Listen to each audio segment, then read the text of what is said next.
welcome everyone. I'm really pleased today to be sharing a great story with you. I'm Mollie Quinlan-Hayes. I'm the Fund Development and Program Officer with NCAPER. And today I am joined by Carolyn Wright, who is Director of the Maui Academy of Performing Arts. And I'm going to ask her to introduce herself and say hello. Hi, everyone. I'm Carolyn Wright. I am the Executive Director for Maui Academy of Performing Arts, MAPA, we call ourselves. And MAPA's been around for about 50 years on Maui, providing arts programming for the community through a couple different programming areas. We do theatrical productions, and then we also do arts education programming in the schools. And then also we have an after-school academy program for people of all ages, not just kids. Wonderful. And how long have you been there? I've been with MAPA since 1998, so a long time, however many years that is, 26 years. Good long As ride. a teaching artist in the schools, working in a program that we have called the Voices program, which is all about helping kids discover their own creative voices through drama, and it specifically focuses on teaching reading comprehension and reading response skills through drama. And so I started in that position. I've kind of worn every hat for MAPA, I think. I've been the director of drama education and development director and marketing director and now executive director. And I work in partnership with David Johnston, who is our artistic director. Wonderful. Well, that explains a lot about all of the connections and relationships that you have that we have seen as we've gotten to know you at NCAPER. So those community connections are so important. They are so important. And I've been on Maui since the early 90s. And so definitely raised my kids here and feel pretty deeply entrenched in the community here. Nice, nice. Well, I would like to start. I'll just preface this with the fact that we at NCAPER met Carolyn and her colleagues in August of last year because one of NCAPER's core functions is what we call response calls, which are after an area experiences a disaster. We just want to get people on the phone and on the Zoom to connect with others who have been through that experience, who might be able to lend first of all, an ear, but then also practical advice and guidance and just, you don't need to go through this alone. So if you don't mind, Carolyn, if I could ask you to start by just reminding us briefly what happened in early August of 2023. Sure. Well, we had a hurricane that was passing south of the islands, which isn't unusual for us, but what was unusual in this particular case were the winds that were kicked up by this hurricane. And so for many people who have been here their whole lives, they said they'd never seen winds quite that intense. And the first fire that was sparked that day, I believe it was actually the night before, was up in an area called Olinda, just above my house. I live upcountry Maui, and it was actually caught on a camera. And so that video started spreading around and people were seeing, uh-oh, this is scary with these winds. Fire is so dangerous. And so then the next thing we knew, the next day, August 8th, fires were being sparked all over the place. So Kula, which is upcountry, and Olinda, and then of course Lahaina. And the fires just went so quickly because of the intensity of that wind. Yeah, those of us who saw it from afar were just horrified and saddened beyond belief. I can't believe how it was for you all who were right there. Yeah, it was quite scary for everybody because nobody really knew, because the fires were popping up in multiple places, everybody felt unsafe. And there were even fires in Kihei, so it was really all over the island. And of course, publicly on the mainland, mostly people are hearing about the fires in Lahaina, which devastated most of the town, of course. But there were also people who lost their homes up in Kula as well. And so for this community, people always talk about the 6 degrees of separation. In this community, it's really more like 1 or 2 degrees of separation. And so everybody on Maui was impacted by this disaster in one way or another. Of course, people who lost their homes, people lost businesses, people lost family members. But people who didn't necessarily lose their home or their business or a family member knew somebody else very closely who did. So among my circle of friends and family and coworkers, we lost one of our big donors lost her husband. Many of our donors lost their homes. Many of our artists lost their homes and friends, and for some of them lost their entire everything because it happened so quickly. It was hard for people, artists who have a studio and have all of their materials there they weren't going to gather up all of their materials. They were fleeing for their lives. And so it was quite a scary day. And then in the days following, it was equally scary, because the fires there were still embers burning, especially up country. So from my home, 4 days later, I could still smell and feel the heat from the fires that were nearby. And so there was just this fear of what if something else pops up again. So that trauma, honestly, for the entire island, was quite intense.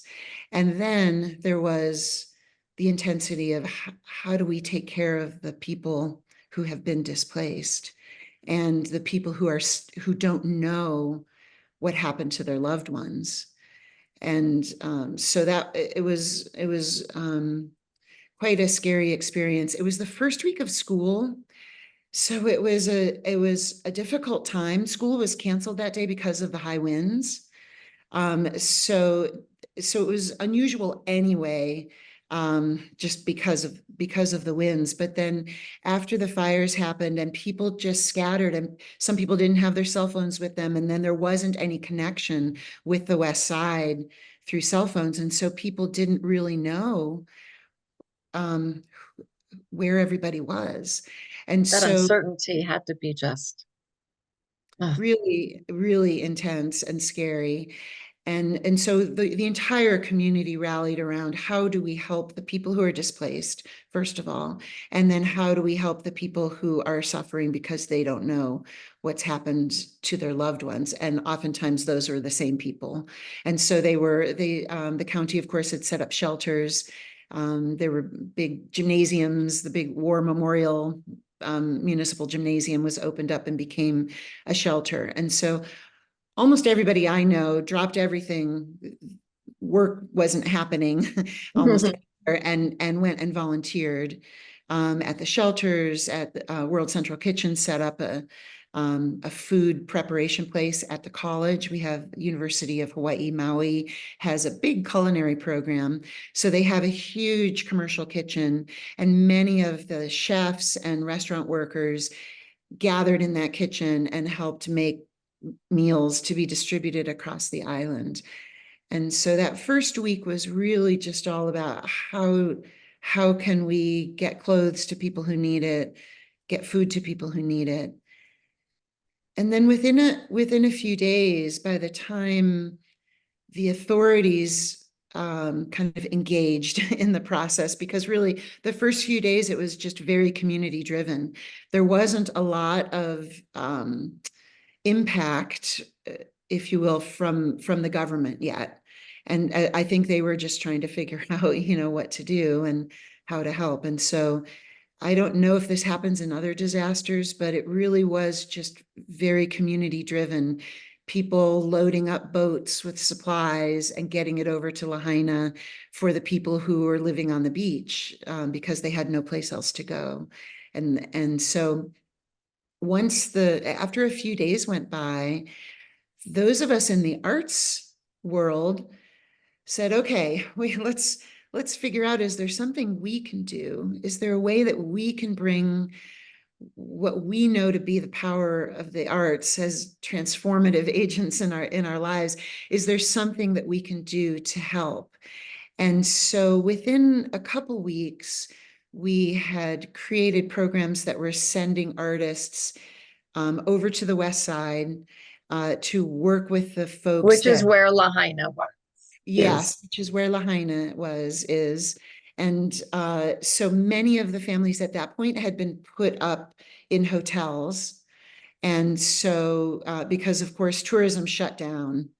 And with the, I should just say parenthetically, with the shutdown of tourism, it had a ripple effect that was quite dramatic on the island because so much of our economy depends on tourism. We are so deeply dependent on that particular economic sector for so many jobs. And so even people who weren't necessarily personally directly impacted in terms of losing a house or losing their place of work, they were losing their jobs because there weren't any tourists on the island. Well, and Yeah, I think you've touched on two things that we at NCAPER see, and is really kind of one of the reasons that we exist, which are these twin uh, vulnerabilities, which is that artists and creatives are often under-resourced, undercapitalized anyway. And then they often are the responders, the first responders, not first, but they often are there in the first wave. And I think it is common in many neighborhoods for artists because they're often activists and organizers and involved in the community anyway, that they just kind of automatically step up, often, on their own dime and on their own time to be part of that response. So, how do we make sure that both sides of that coin are served, and that artists and creatives are able to do that? As you say, so many lost their studios, and then the exacerbation, which was, if you're a performer and often work in the hotels or at special events, there are all of these artists that were wrapped into that job loss that occurred. So exactly. And then the sort of 1-2 punch of the pandemic and then the wildfires, the arts community on Maui still had not really fully recovered, of course, from the pandemic. And so although we were lucky, many of us, to get things like the Shuttered Venues grant and funding like that to help us survive the shutdown of the pandemic, we were still individual artists and also arts organizations still recovering. And that's not just Maui, of course, that's nationwide and worldwide, I'm sure. And so how do we take the work that we do that we know has the capacity to heal, to help people cope with the trauma, the grief that they're experiencing?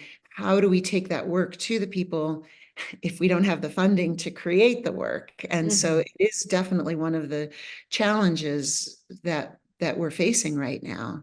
And we understand, all of us as artists understand that deep impact that the arts can have on individuals and on communities. We know that the arts can help bring hope to people as they're recovering. We know that the arts can connect people very deeply to their own humanity and then also to their community. And that sense of connection is part of building resilience to cope from, post-disaster, in the aftermath of the disaster. So we're working at MAPA, and many of my colleagues at other organizations as well.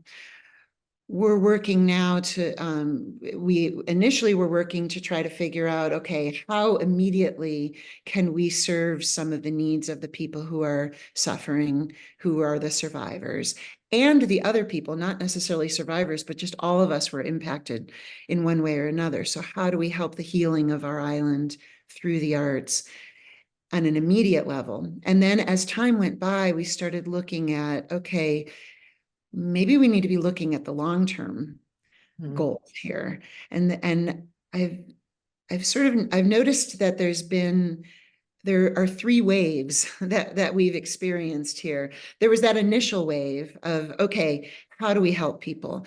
And that was less about the arts and more just about human to human. How do we get them food? I turned 60 years old a couple of days after the fire, and I'd had a big birthday party planned, and there was no way that I was going to do a birthday party. So all my friends who were coming to the party, we all went down to the kitchen down there at the college, and we cleaned up that night.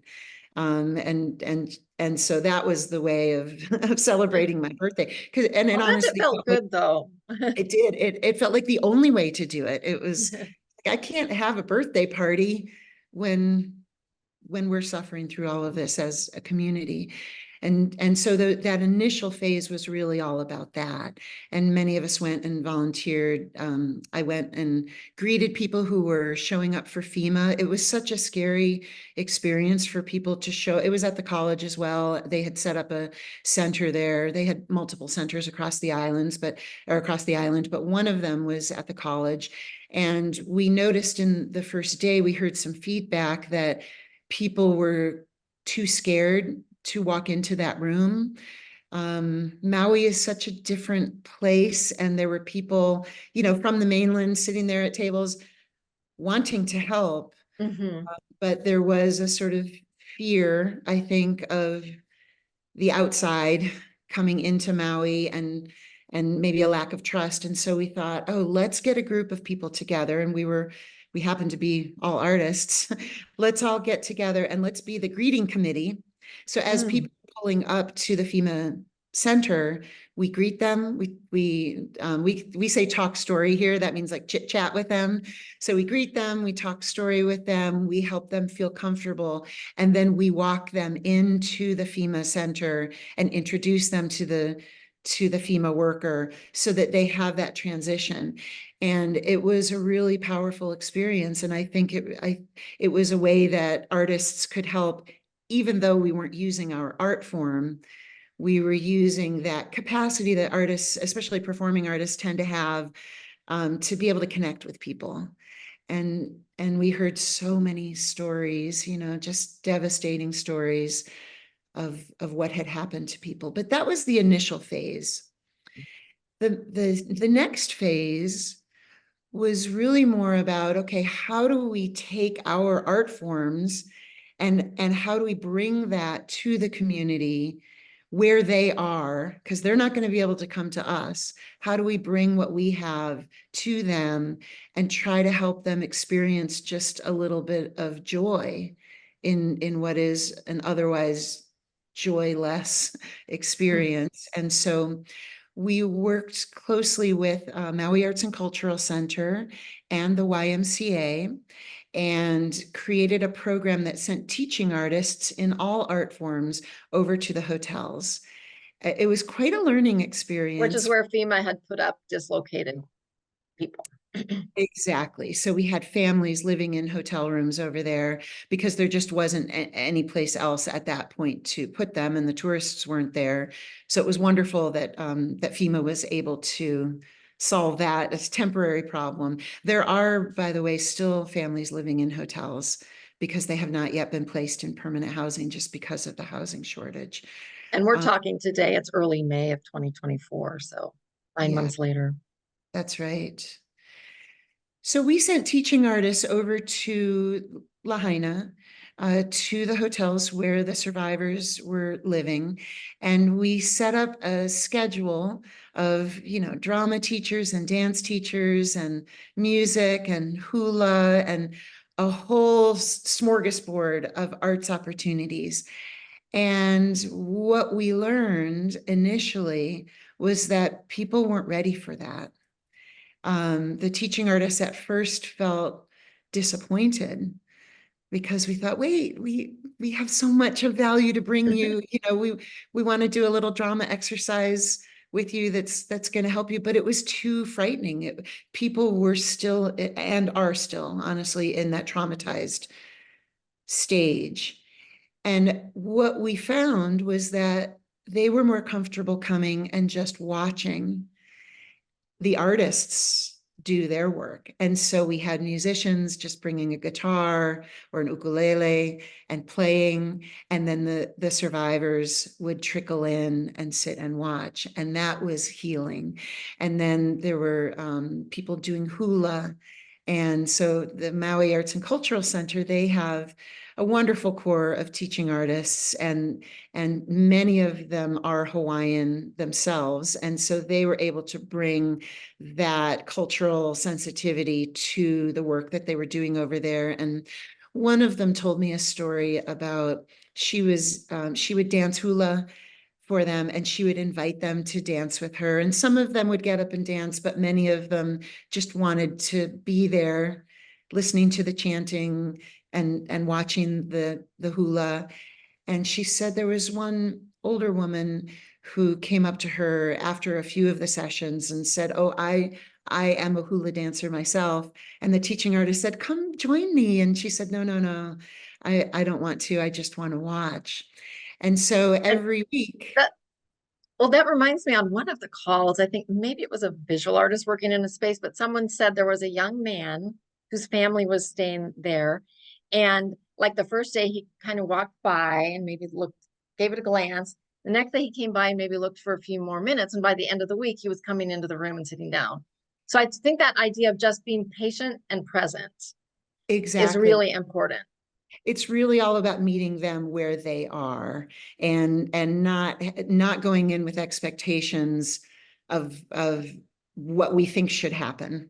And so we learned that fairly quickly. And the one woman, the older woman who who was watching the hula, one of the most poignant, meaningful stories that I've heard about the impact of those sessions in the hotels was when she came to one of the teaching artists, the hula teaching artist, and said, "I just need to let you know that I had decided yesterday that I'm done, that there's nothing left for me here."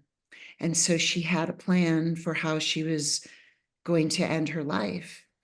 And then she said, just as she was about to implement that plan, she thought about that hula teaching artist.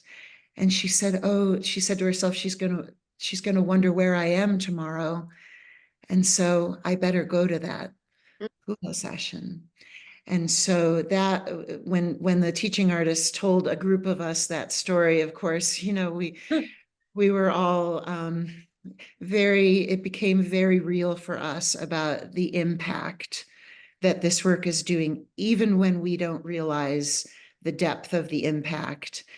It's happening. So we have to keep providing it, even if it's not what we expected it to be. And so that was that sort of middle stage.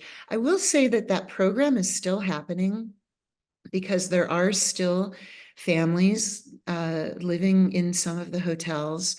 We have the YMCA and the Maui Arts and Cultural Center providing some amazing programming over there for the kids and for the adults. Could I ask, I'm sorry, this is a segue, Yeah, not story, but on a practical level, um, it you can't just send a bunch of artists into a FEMA space and say, go. There are questions about safety and consent yeah, and certification and compensation for the artists. So could you yes. talk a little bit about what other arts leaders might need to know about how logistically that works? Sure. Maura Persh, who is the education director at Maui Arts and Cultural Center, she's the one who coordinated all of this. So my hat is off to her because it was a lot of coordination. She was able to secure some funding from the State Department of Health, and that funding is what paid the teaching artists to go into the hotels to work with folks. But then there was also a lot of coordination with FEMA and organizing where the teaching artists could and couldn't be. And then there was how do we get the word out to the folks who are at the hotels, the survivors, so that they know about the sessions. And so there was on multiple levels. It was legal issues, funding issues, administrative issues, promotional issues. It is a complex process. And I think working directly with the folks at FEMA and then working directly with with folks who have the funding capacity. Of course, there are a lot of artists still who are volunteering their time to do classes and such for survivors. And I know, like my organization, we're offering free tuition for any family impacted by the fire. And we did that without knowing if we were going to get funding to support that. but it was important that we do that. And fortunately, there's quite a lot of generosity in the funding community that's going to help support projects like this.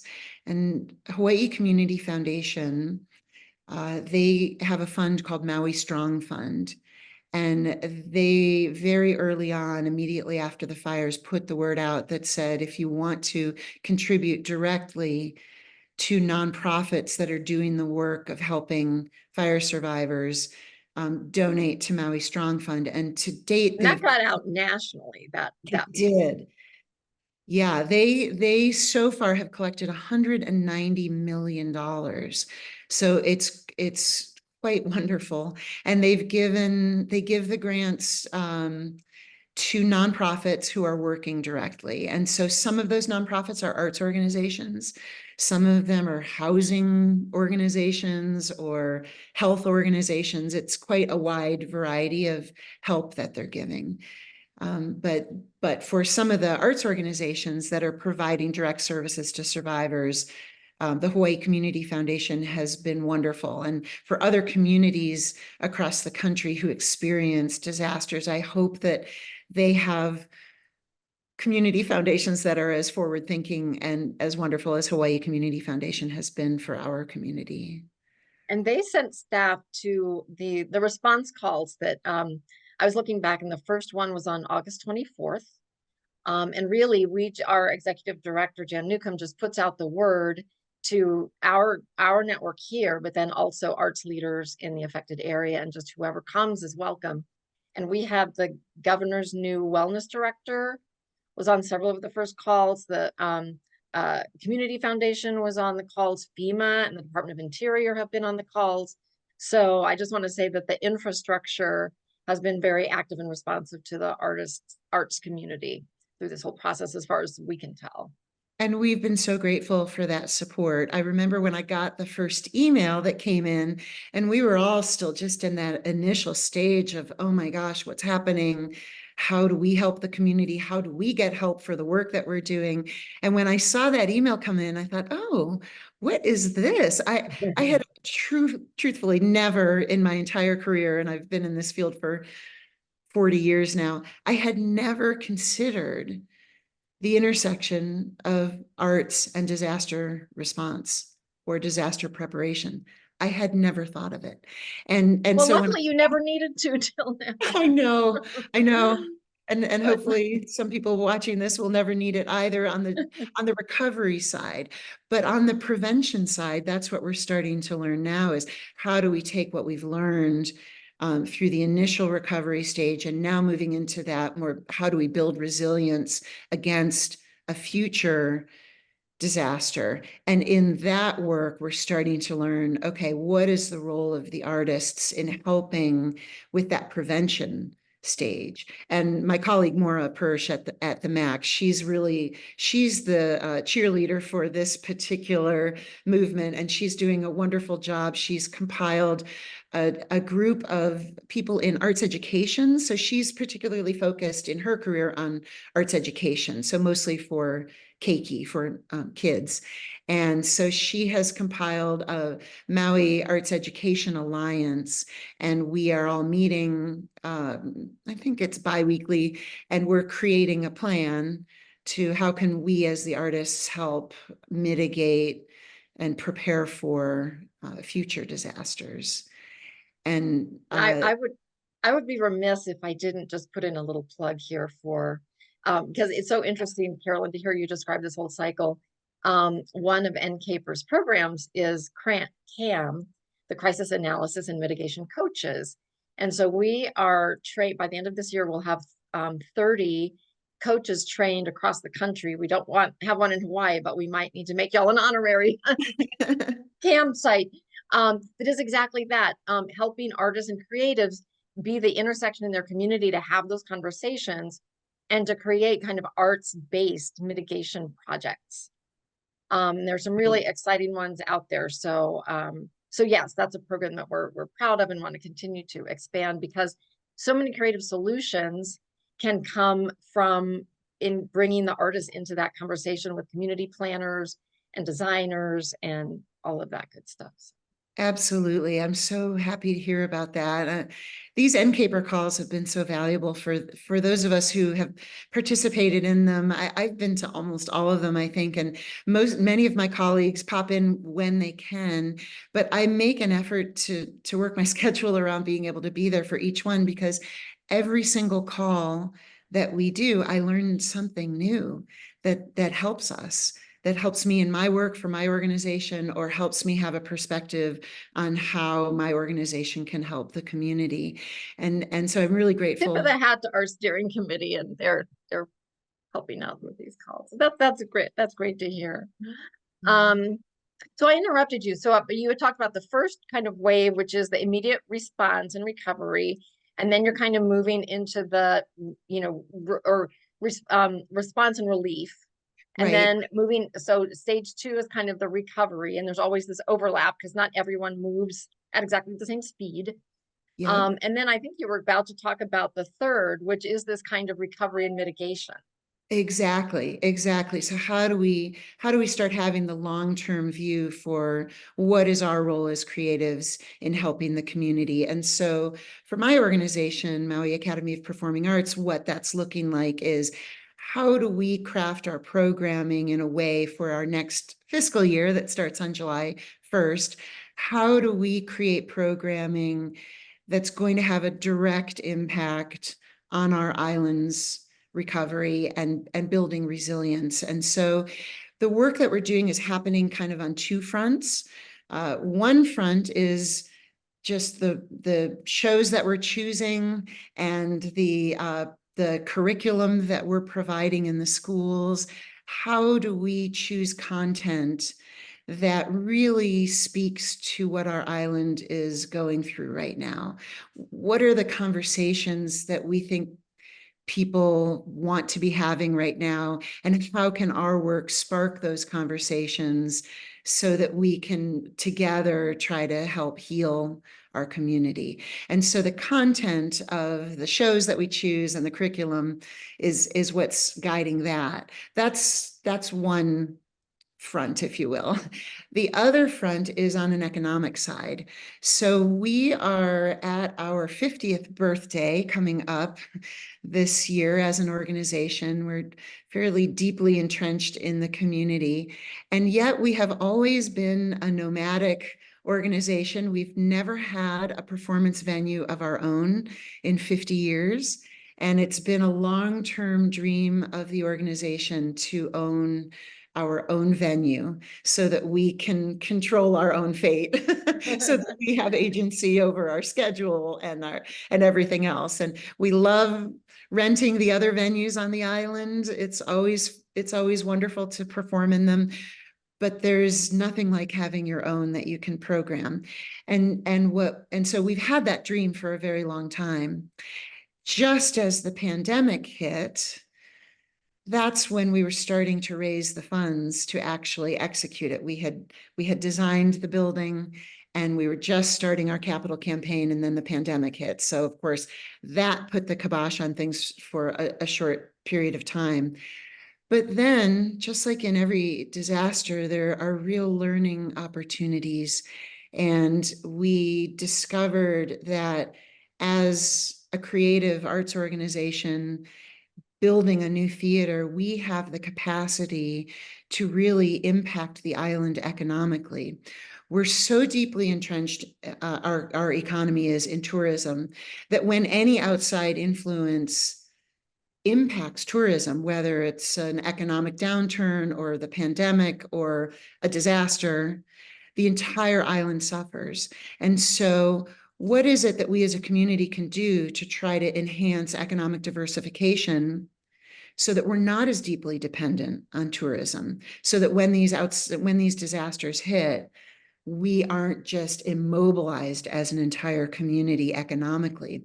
And so one thing that we can do as the creative sector is we can strengthen our sector and make sure that we are providing living wage jobs for creatives, for technical people.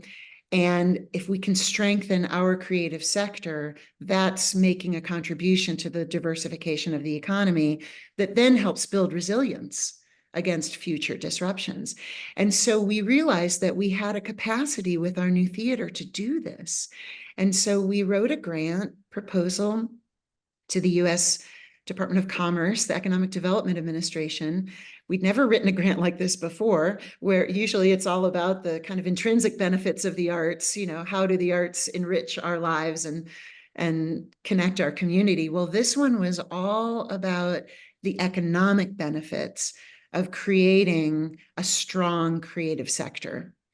And so we were blessed to get a $3.5 million grant, federal grant. The US Department of Agriculture also recognized the value of the work that we're doing because we are a rural community. And so between those two big federal funding opportunities, we were able to then work our way up to raising all the money that we need to build our theater, almost all of it. And so we secured $14 million for the project. A month before the fires hit, we released the invitation to bid, and we were collecting bids from general contractors. The fire hit 2 weeks before the deadline for those contractors to submit their bids. So we lost a couple contractors through the process who had lost their businesses. We also had a fundraiser that we had planned to kick off the public phase of our capital campaign, which was going to be the community's opportunity to buy seats and get their name on the donor wall and that sort of thing. So we had another couple $1 million that we were going to raise through that. And we had to cancel that fundraiser, obviously, because the community's philanthropic priorities were, by necessity, going to fire recovery and food and shelter and that sort of thing for the survivors. I'm happy to say that we are in construction. We did move forward with signing. You broke ground, yes. We broke ground. We are in construction now. It was a renovation of an older building right in the heart of downtown Wailuku, which is the county seat of Maui County.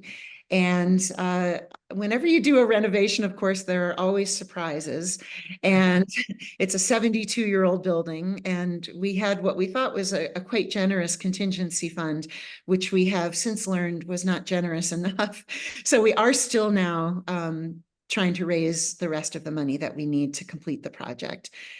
We feel. And you had talked about the fact that, I mean, construction expenses just skyrocketed, of course. Yeah. Because it always does when you're rebuilding, plus the fact that you all are remote. So expenses are even greater than they would be on the mainland. So it's just like a, bad combo. No, it really is. We were, we learned that we had to replace the pan deck of the roof, which is steel. And we got a quote for that, a bid for that as a change order to our initial contract, because it was something that we didn't know we had to do until the demo happened and revealed that it was so damaged that we had to replace it. So we got this change order. And our architect, there aren't really any architects on Maui who specialize in theaters. And so we had hired an architect in New York City who was working in collaboration with an architect on Maui. We wanted to make sure that we had somebody who really knew what they were doing in terms of theater. And so we showed that architect in New York City the cost of the steel deck, and he said, no, that's just not possible.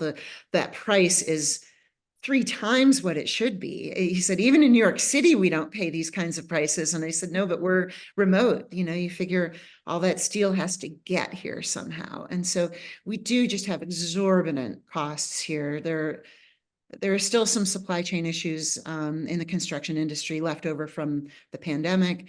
And then we're dealing with, of course, having to get everything here. And then we're dealing with quite a shortage of subcontractors on the island, because between the pandemic and the fires, the housing shortage on Maui is so intense right now that prices have skyrocketed. And many people can't afford to live here anymore. So the exodus of people from Hawaii during the pandemic, but then from Maui in particular following the fires, has been quite dramatic. I was speaking with some folks at Maui Economic Development Board, and I don't remember the statistics off the top of my head, but they keep the statistics on migration in and out of Hawaii. And the graph that they showed of how many people left the island following the fires was quite dramatic.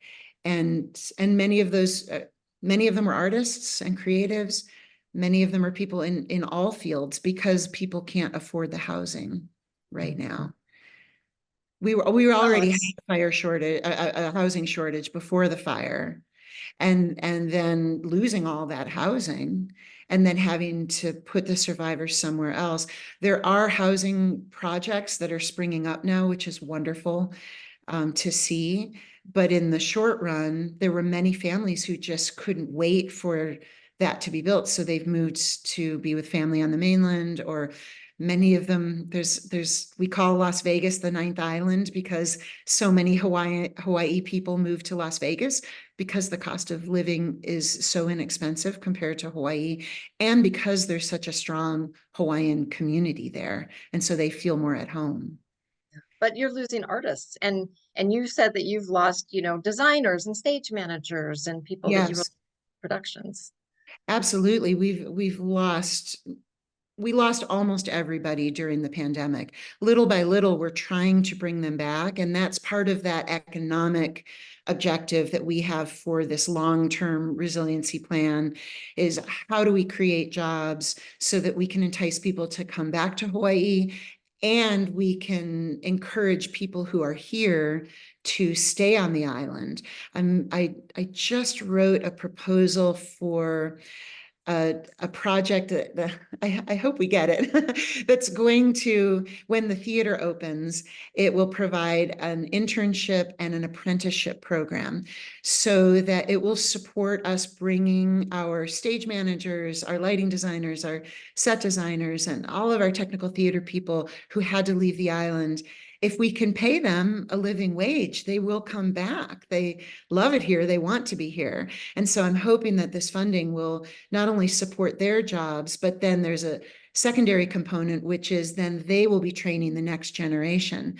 So we'll have young people, or well, people of any age, I guess, who want to become theater technicians and designers. They will be able to learn directly from these experts in the field who are highly trained, highly experienced, without having to go to the mainland necessarily to get a degree. Because what You don't have happens them so on often, island, right? Yeah. no, we just don't have it on the island. We have a wonderful film and a film program at the college, but we don't have a theater program at the college. And so, although there's a little bit of overlap there with some of the technicians, we tend to, people who want to go into theater, who grow up on Maui, my daughter's one of them. She lives in New York City now. She left the island, and she won't be coming back to Maui unless we can create job opportunities. And she's one of hundreds of young people that I know who don't have any plans to come back. So that creative brain drain that we experienced is very real. And so if, with all the different economic sectors working together, if the creative sector can create living wage jobs, if housing can create affordable, if we can get affordable housing so that young creatives can come back and can afford to live here, then we have some hope, I think, of having a healthier, more diversified, more balanced economy. And that's what's going to help us recover from whatever the next disaster would be. Well, I think, Carolyn, what I hear you saying is something that one of our founding steering committee members, Ted Berger, who really led a lot of the recovery work after 9/11 in New York City. And he is a very vocal advocate about the fact that after disaster, the arts need to be at the table and also be active as part of the recovery of the long term and be part of that conversation. So I just wanted to, bring that up because I think it's important when you talk about the long term, and maybe you've already gone into this third phase, but I would just love your thoughts about Ted's kind of mantra and how that is working not only for yourself but your colleagues, in the arts community there.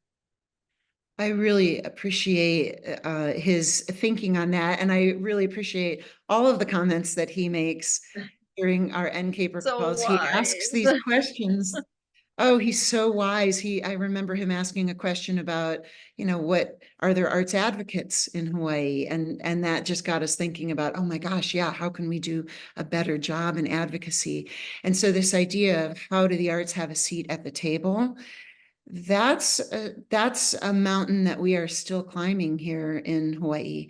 Um, I would like to see that the art, I would love to participate in that. And maybe this is sort of motivating me actually right here in this moment to call the mayor's office and say, hey, how can somebody from the arts community sit on his team? He initially created a task force. This is Maui Mayor Richard Bisson created a little task force. It was just 5 people. 3 of whom had lost their own homes. They were community leaders in Lahaina. He has since created a bigger department in his office that is looking at how can the Maui County government help? What are the things that they can do? I haven't looked at their project in a little while, but I remember when he first announced it, I went online and looked, and there wasn't anything about the arts in there. And so perhaps we need to change that because Well, we tend to work on a more grassroots level. We mhm. tend to just say, okay, here's the work that we're doing and try to get it out there to as many people as we can and bring our work into the schools and into the community through community engagement events. But to have a seat at the table with the powers that be, I think is really important. And we saw such a shift with this during the pandemic. We started seeing so many articles and blog posts about people who were not creative saying, oh, the artists have a role to play here in helping us heal from the pandemic. And this is honestly the same kind of situation. We do have an important role to play. And if the powers that be who are not necessarily engaged in the arts can recognize that, that's better for our community because we do have a lot to bring to the table. And we can't be afraid to talk about it. And Can't be. My artistic director used to say years ago when we were trying to just get, years ago when we were just, I don't know, we were probably 20 or 25 years old as an organization. And we were just trying to get little grants here and there from the government, $5,000 here, $10,000 there, just to do our programming. And he said, I feel like the arts are at the kids' table at Thanksgiving. Like, how do we get to the grown-up table? And so then when the pandemic hit, and when we realized that people are starting to shift their perspective about the role that the artists and creatives can play in our economy, in our community as a whole, the value of what we bring is unparalleled. it We are is. uniquely positioned to do so much amazing work. And And so, I would like to give a shout out to our colleagues at NEVA, the National Independent Venues Association, which was created during the pandemic. And they really kind of led the charge on the shuttered venues opportunity grants to make sure the yes, performing arts spaces, commercial and nonprofit, received some relief and were recognized for the role that they have in communities and needed to stay alive. So absolutely. they were amazing and they're still going. I mean, they're still They doing are, incredible work. yeah. I'm so grateful to them. There was one man who who worked for NEVA or was on a steering committee. I don't remember. He happened to live on Maui, and he called us out of the blue, and he said, "Oh, you're an arts organization doing great work. Do you know about this Save Our Stages Act that then became the Shuttered Venues opportunity?" And I said, "No." And he said, "Well, can we help connect you to that?" It was a lifeline for us. I don't believe our organization would exist if it weren't for that Shuttered Venues grant. Mm. We were so blessed to be able to get that. And honestly, Not it was alone. I think it was that grant that made my artistic director say, okay, I think the artists have moved up to the grown-up table at Thanksgiving. And I said, okay, now we want to be the ones carving the turkey. Let's get to the head of the table. Excellent. Yeah, Yeah, excellent. yeah. Well, Carolyn, there are two more things I wanted to ask you to talk about before we go. The first is one of the partners in the work that you have done is WESTAF, the Western States Arts Federation. They are one of six of the U.S. regional arts organizations. They cover 13, these are 13 states in the West. And Ashanti McGee works there and is also a working partner of NCAPER. But outside of that, they really stepped up, I have to say, in a way to respond to the needs of artists. So can you talk a little bit about how that came to be and what you were able to do for Hawaii artists with that investment from WESTAF? Sure. It actually came out of one of our NCAPER calls. And after the call, Ashanti sent me a note and said WESTAF would really like to support artists who have been impacted by the fires. And we would like to share this very generous grant with your organization to then distribute to artists who have been impacted by the fires. And so it was potential. I think I would wager to say it was one of the most moving experiences of my career, being able to call these artists. I mean, I actually feel emotional just even thinking about it. Being able to call these artists out of the blue, some of whom I knew personally and some of whom I did not know personally, but I knew of them, and call them out of the blue and say, thanks to WESTAF, I have some money that I would like to give you, no strings attached, no need to apply for it. I'm just going to write you a check and give you this money. And the responses from the artists were just so moving. Many of them cried because they said, thank you for recognizing the artists. And one of them said, I'm a visual artist who lost everything in the fires, and I had not been able to devote any of the money, the little bit of money that we've been able to have toward replenishing my supplies, because it's all going to feed my family and just buy the things that we need. And he said, I'm going to take this grant and start to replenish my studio so that I can start working again. And he hadn't worked. And he said he felt kind of lost because he hadn't worked since the fire. And so this was giving him the opportunity now to start working. Another artist that I gave it to, that WESTAF, or through me, I didn't give it, but through WESTAF, another artist who was a beneficiary of this generosity from WESTAF was a poet. And she lived in Lahaina. She worked at the grocery store. She was at work the day of the fire and couldn't leave work because she was in the middle of her shift and they weren't shutting the store down. They're kind of on the edge of where the fire zone was. So they were still open for people who were evacuating to run in and get supplies on their way out of town. But she said people were coming in, her neighbors, her friends, and giving reports on where they were seeing the fires. And she told me that one of her neighbors came in and said, I'm so sorry to tell you that your house is on fire right now.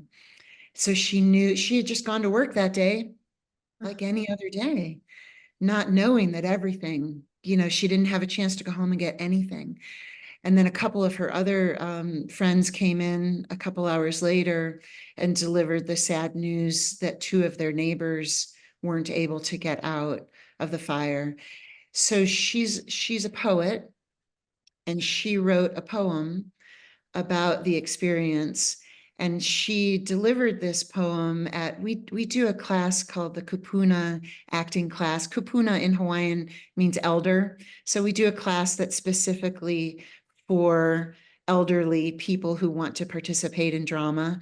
And we were doing a little sharing of some of their scenes and monologues. And she happens to be in that class. And she told us that she joined that class because after the fires, she felt so disconnected and just needed to connect with people again. And even though she wasn't an actor in any way, she just wanted to do the class. And so as part of the sharing, she read a poem about her experience. And at that sharing, I gave her the check. I had identified her ahead of time, but hadn't called her yet to tell her. And she wrote me the most beautiful note afterwards, thanking West Staff and MAPA for recognizing that the artists and the creatives needed help, financial help, untethered to anything, that she could use it for anything. It was just very meaningful, and we're so grateful to West Staff. On behalf of the whole creative community here on Maui, I just want to say thank you to Ashanti and to West Staff for recognizing that the artists were among people who need that immediate financial help that isn't tied to anything. And so they could do anything they wanted. Yeah, keep doing what they do for the benefit of the rest of us. So, Exactly, exactly. well, that was lovely. Thank you. And the last piece I want to ask you about, a couple of calls ago, you announced the summer production that MAPA is going to be doing. And Oh, I'll be honest, afterwards I said to Jan, I said, I wonder if they are going to live stream that, because I'm in Atlanta and I would pay, if it was a fundraiser, I would pay to see it. But oh, regardless, you're doing this wonderful production. Do you want to talk about it and why you selected certainly. I love that idea of live streaming it. I'm it? going to have to go talk to my team about that and see maybe we can make that work. Well, our artistic director, David Johnston, was really racking his brain after the fires, trying to think about what is the most compelling piece of musical theater that we can bring to this community. Every summer we do a big show at Maui Arts and Cultural Center. It's the biggest theater on the island. It holds 1,200 people. So we rent that theater in order to bring musical theater to our community, because of course we're so far away. We don't get the touring shows coming to Maui. And so the only way that Maui residents can experience kind of high quality professional level musical theater is through these annual productions at the MAC. And so David was trying to figure out what is the most compelling piece that we can bring to our community. And we really wanted to do Come From Away. And we did but the rights aren't available yet. We did reach out to the producers. We kind of tried every avenue we could, but the rights just haven't been released. So we have to save that one for another year, because we thought that that would, of course, be a very compelling piece It's post beautiful. disaster. Yeah, I've seen it. Yes. Yes. So as he was thinking about what other shows, um, Man of La Mancha has always been near and dear to his heart. He tends to be a very idealistic and optimistic person as a creative, as an artist himself. And so the theme of Man of La Mancha, how do we see the world as it should be rather than necessarily how it is? How do we learn from Don Quixote and his ability to see the best in the other people and in the world? How that's a message that we believe can bring hope and healing to our community. And so in thinking of all the various shows that are out there, Man of La Mancha just rose to the top fairly quickly because of that theme. And so we're raising money right now to be able to provide half of the tickets for fire survivors and first responders who were there fighting the fires, the police, the ambulance people, and firefighters, of course. And so we're going to be providing those tickets for free for that community. And we also have some community engagement events that will be happening around the production that are really geared toward how can stories help us heal. And so we'll be doing some workshops with the community where people will be able to come and share their stories, personal stories or other stories that they know of, and how do we take those stories and come together in community to help us heal. Mm. So Man of La Mancha will open August 16th. we're going to run 6 performances. So we'll just run a Friday, Saturday, Sunday for 2 weekends in a row. So August 16th through August 25th. We have not yet announced the cast, but we are planning to announce it in the next week or so. David is just finishing casting. We're very blessed to have some incredible actors who will be coming to join us for this production. We are a community theater. We're a nonprofit community theater, but we like to call ourselves a professional community theater because we do pay our actors, and we're blessed this particular time around to have an equity actor. Will be doing a guest contract through Actors Equity to play the lead role. And then we have the woman playing Aldonza is a woman who grew up in our program. MAP has been around for 50 years, and so we have created a lot of wonderful artists through our programs, and she is a Grammy-nominated singer and musical artist and actor, and so she will be playing our Aldonza, and so we're just so excited. And they'll be working alongside with many of our community actors who will be playing the other roles. So it's an amazing opportunity for our community actors to work side by side with professional actors. And we have what we call our dream team on the technical side for our costume design and set design and lighting design, stage management. So we're very blessed to bring this story to the Maui community. We think that Man of La Mancha will have the capacity to reignite people's belief in hope again. And that's what we need as individuals and as a community, to be able to have the resilience to move forward through the trauma and through the grief that we've experienced. Well, it's so such a privilege to work with someone like you and see the work that you're doing in the community, and particularly in this very trying situation. So I want to thank you. I want to thank you for today and sharing your story. And is there anything that I forgot to ask you about that you wanted to share and make sure I remembered?